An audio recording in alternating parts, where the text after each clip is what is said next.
Hi ಎಲ್ಲ ವಿದ್ಯಾರ್ಥಿಗಳಿಗೆ educate Karnataka ಚಾನಲ್ಗೆ ಸ್ವಾಗತ. ನಮ್ಮ ಕೇದವರು KCET 2024 ಇದರ ಸ್ಟಡಿ ಸರ್ಟಿಫಿಕೇಟ್ಗೆ ಸಂಬಂಧಿಸಿದಂತೆ ಒಂದು ನೋಟಿಫಿಕೇಶನ್ ರಿಲೀಸ್ ಮಾಡಿದ್ದಾರೆ. Very important notification. ಆ ನೋಟಿಫಿಕೇಶನ್ ಅಲ್ಲಿ ಇರುವಂತಹ ವಿಷಯಗಳು ಅಪ್ಲೈ ಆಗೋದು ಕಾಲೇಜಿನ ಪ್ರಿನ್ಸಿಪಾಲ್ರಿಗೆ, ಬಟ್ ಅದರಿಂದ ಸಹಾಯ ಆಗೋದು ನಿಮಗೆ ಅಂದ್ರೆ KCET 2024 ಇದಕ್ಕೆ ಅಪ್ಲಿಕೇಶನ್ ಆಗ್ತಿರುವಂತಹ ವಿದ್ಯಾರ್ಥಿಗಳಿಗೆ. ಎಲ್ಲ ಡೀಟೇಲ್ಸ್ ಅನ್ನು ಕೂಡ ಪೂರ್ತಿಯಾಗಿ ತಿಳಿದುಕೊಳ್ಳೋಣ. ಅದಕ್ಕಿಂತ ಮೊದಲು KCET 2024 ಅಪ್ಲಿಕೇಶನ್ ಅಥವಾ ಕೌನ್ಸಿಲಿಂಗ್ ಇದ್ರ ಬಗ್ಗೆ ನಿಮಗೆ ಏನಾದರೂ ಡೌಟ್ಸ್ ಇದ್ರೆ ಕಮೆಂಟ್ ಬಾಕ್ಸ್ ತಿಳಿಸಿ. ಅವುಗಳ ಬಗ್ಗೆ ಮುಂದಿನ ದಿನಗಳಲ್ಲಿ ವಿಡಿಯೋ ಮಾಡಿ ನಿಮಗೆ ಇನ್ಫಾರ್ಮೇಶನ್ ತಿಳಿಸ್ತೀವಿ. ನಂತರ ಆ ಇನ್ಫಾರ್ಮೇಶನ್ ನಿಮಗೆ ಆದಷ್ಟು ಬೇಗ ತಲುಪಬೇಕು. ಅದಕ್ಕೋಸ್ಕರ ತಪ್ಪದೆ ಸಬ್ಸ್ಕ್ರೈಬ್ ಕೂಡ ಮಾಡಿ. ಸರಿ, ಈಗ ವಿಷಯಗಳನ್ನ ತಿಳಿದುಕೊಳ್ತಾ ಹೋಗೋಣ. KCET ಸ್ಟಡಿ ಸರ್ಟಿಫಿಕೇಟ್ ಅಥವಾ ಸ್ಟಡಿ ಡೀಟೇಲ್ಸ್ಗೆ ಸಂಬಂಧಿಸಿದಂತೆ ಒಂದು ಕ್ರೈಟೀರಿಯಾ ಇದೆ. ಏನು ಅಂತ ಹೇಳಿದ್ರೆ, ವಿದ್ಯಾರ್ಥಿಗಳು ಕರ್ನಾಟಕ ರಾಜ್ಯದಲ್ಲಿ ಮಿನಿಮಮ್ 7 years ಸ್ಟಡಿ ಮಾಡಿರ್ಬೇಕು ಅಂತಿದೆ.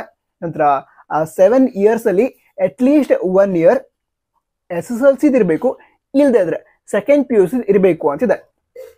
ನಂತರ KCET 2024 ಇದಕ್ಕೆ ಅಪ್ಲಿಕೇಶನ್ ಆಗಬೇಕಾದ್ರೆ ವಿದ್ಯಾರ್ಥಿಗಳು ರಿಜಿಸ್ಟ್ರೇಷನ್ ಮಾಡಿರ್ತಾರೆ. ನಮ್ಮ ಕರ್ನಾಟಕದ ವಿದ್ಯಾರ್ಥಿಗಳು ರಿಜಿಸ್ಟ್ರೇಷನ್ ಮಾಡಬೇಕಾದ್ರೆ SSLC ನಂಬರ್ನ ಅಂದ್ರೆ ರಿಜಿಸ್ಟರ್ ನಂಬರ್ನ ಎಂಟ್ರಿ ಮಾಡ್ತಿರಲ್ವಾ, ಆವಾಗ ವಿದ್ಯಾರ್ಥಿಗಳ ಸ್ಯಾಟ್ಸ್ ಐಡಿಯನ್ನ KEದವರು ಪಡೆದುಕೊಳ್ತಾರೆ.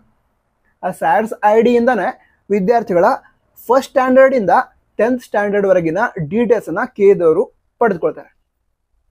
ಬಟ್ ಕೆಲವೊಮ್ಮೆ ಏನಾಗುತ್ತೆ ಅಂತ ಹೇಳಿದ್ರೆ, ಎಲ್ಲ ಸ್ಟಡಿ ಡೀಟೇಲ್ಸ್ ಪಡೆದುಕೊಳ್ಳೋದಕ್ಕಾಗಲ್ಲ. ಯಾವುದಾದ್ರೂ 1 ಅಥವಾ 2 ವರ್ಷದ ಸ್ಟಡಿ ಡೀಟೇಲ್ಸ್ ಮಿಸ್ ಆಗಿರಬಹುದು.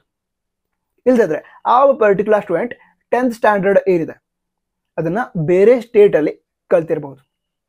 ಆವಾಗ ಏನಾಗುತ್ತೆ ಅಂತ ಹೇಳಿದ್ರೆ, ಈ ಕ್ರೈಟೀರಿಯಾ ಏನಿದೆ, ಮಿನಿಮಮ್ 7 years ಸ್ಟಡಿ ಮಾಡಿರಬೇಕು. ನಂತರ ಆ 7 years ಅಲ್ಲಿ ಅಟ್ಲೀಸ್ಟ್ 1 year SSLC ಅಥವಾ PUC ಅಲ್ಲಿ ಸ್ಟಡಿ ಮಾಡಿರಬೇಕು ಅಂತ ಏನು ಕ್ರೈಟೀರಿಯಾ ಇದೆ.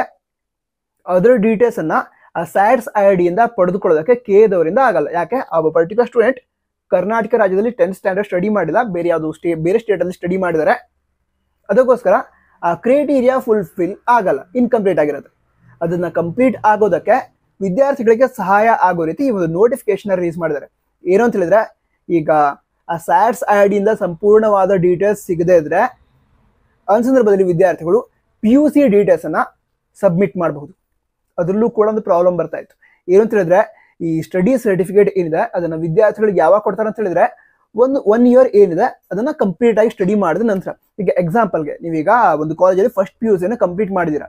ಫಸ್ಟ್ PUC ಈ ವಿದ್ಯಾರ್ಥಿ ನಮ್ಮ ಕಾಲೇಜಲ್ಲಿ ಕಂಪ್ಲೀಟ್ ಮಾಡಿದಾರೆ ಅಂತ ನಿಮ್ಮ ಕಾಲೇಜ್ನ ಪ್ರಿನ್ಸಿಪಾಲ್ರು ನಿಮಗೆ ಸ್ಟಡಿ ಸರ್ಟಿಫಿಕೇಟ್ ಅನ್ನ ಕೊಡ್ತಾರೆ. ಆದ್ರೆ ಸೆಕೆಂಡ್ PUC ಅನ್ನ ನೀವು ಸ್ಟಡಿ ಮಾಡ್ತಾ ಇದ್ದೀರಾ, ಸ್ಟಡಿ ಮಾಡಿ ಮುಗ್ದಿಲ್ಲ. ಸೊ ಆ ಟೈಮಲ್ಲಿ ವಿದ್ಯಾರ್ಥಿಗಳಿಗೆ ಪ್ರಾಬ್ಲಮ್ ಆಗಬಾರ್ದು ಅಂತ ಈ ನೋಟಿಫಿಕೇಶನ್ ರಿಲೀಸ್ ಮಾಡಿರೋದು. ಈಗ ಅದರಲ್ಲಿ ಇರುವಂತಹ ವಿಷಯ ಅಂತ ಹೇಳಿದ್ರೆ, ಅಂದ್ರೆ ಅದು ಪ್ರಿನ್ಸಿಪಾಲ್ರಿಗೆ ಅಪ್ಲೈ ಆಗುವಂತಹ ವಿಷಯ. ಅದೇ ಈ ಸ್ಟಡಿ ಸರ್ಟಿಫಿಕೇಟ್ ಏನಿದೆ ಫಸ್ಟ್ PUC ಹಾಗೆ ಸೆಕೆಂಡ್ PUC ಅದನ್ನು ವಿದ್ಯಾರ್ಥಿಗಳಿಗೆ ನೀಡಬಹುದು. ಆದರೆ ಕೆಲವು ಗೈಡ್ಲೈನ್ಸ್ ಅನ್ನ ಪ್ರಿನ್ಸಿಪಾಲ್ರಿಗೆ ನೀಡಿದ್ದಾರೆ. ಏನು ಅಂತ ಹೇಳಿದ್ರೆ, ಈಗ ಫಸ್ಟ್ PUC ಸ್ಟಡಿ ಸರ್ಟಿಫಿಕೇಟ್ ಅನ್ನ ಸೆಪರೇಟ್ ಆಗಿ ಕೊಡಬೇಕು ಅಂತ ಹೇಳಿದ್ದಾರೆ. ಅದು ನಾರ್ಮಲ್ ಆಗಿ ಕೊಡ್ತಾರೆ. ಯಾಕಂತ ಹೇಳಿದ್ರೆ, ಫಸ್ಟ್ PUC ಆ ಕಾಲೇಜಲ್ಲಿ ಕಂಪ್ಲೀಟ್ ಮಾಡಿದಿರಾ, ಸ್ಟಡಿ ಸರ್ಟಿಫಿಕೇಟ್ ಕೊಡೋದೇ ಯಾವಾಗ ಅಂದ್ರೆ ಇಂತಹ ವಿದ್ಯಾರ್ಥಿ ಈ ಒಂದು ಕ್ಲಾಸ್ ಅನ್ನ ಕಂಪ್ಲೀಟ್ ಆಗಿ ಸ್ಟಡಿ ಮಾಡಿದಾರೆ ಅಂತ ಕೊಡ್ತಾರೆ. ಸೊ ಆ ಸ್ಟಡಿ ಸರ್ಟಿಫಿಕೇಟ್ ಅನ್ನ ನಿಮ್ಮ ಕಾಲೇಜ್ನ ಪ್ರಿನ್ಸಿಪಾಲ್ ನಿಮ್ಗೆ ಕೊಡ್ತಾರೆ. ಆದ್ರೆ ಸೆಕೆಂಡ್ PUC ಏನಾಗುತ್ತೆ ಅಂತ ಹೇಳಿದ್ರೆ, ನೀವು ಇನ್ನೂ ಸ್ಟಡಿ ಮಾಡ್ತಾ ಇದ್ದೀರಾ, ಕಂಪ್ಲೀಟ್ ಆಗಿಲ್ಲ, ಎಕ್ಸಾಮ್ ಇನ್ನೂ ಬಾಕಿ ಇದೆ. ಅದಕ್ಕೋಸ್ಕರ ಈಗ ಸೆಕೆಂಡ್ PUC ಸ್ಟಡಿ ಸರ್ಟಿಫಿಕೇಟ್ ಕೂಡ ವಿದ್ಯಾರ್ಥಿಗಳು ಕೊಡಬಹುದು. ಆದ್ರೆ ಆ ಸೆಕೆಂಡ್ PUC ಸ್ಟಡಿ ಸರ್ಟಿಫಿಕೇಟ್ ಅನ್ನ ಕೊಡಬೇಕಾದ್ರೆ ಆ ಸೆಕೆಂಡ್ PUC ಸ್ಟಡಿ ಸರ್ಟಿಫಿಕೇಟ್ ಮೇಲೆ ಈ ವಿದ್ಯಾರ್ಥಿ ಈಗಲೂ ಕೂಡ ಅಂದ್ರೆ ಸ್ಟಡಿ ಮಾಡ್ತಾ ಇದ್ದಾರೆ, ಸೆಕೆಂಡ್ PUC ಸ್ಟಡಿ ಮಾಡ್ತಾ ಇದ್ದಾರೆ at present ಅಂತ ಬರ್ದಿರ್ತಾರೆ. ಸರಿನಾ?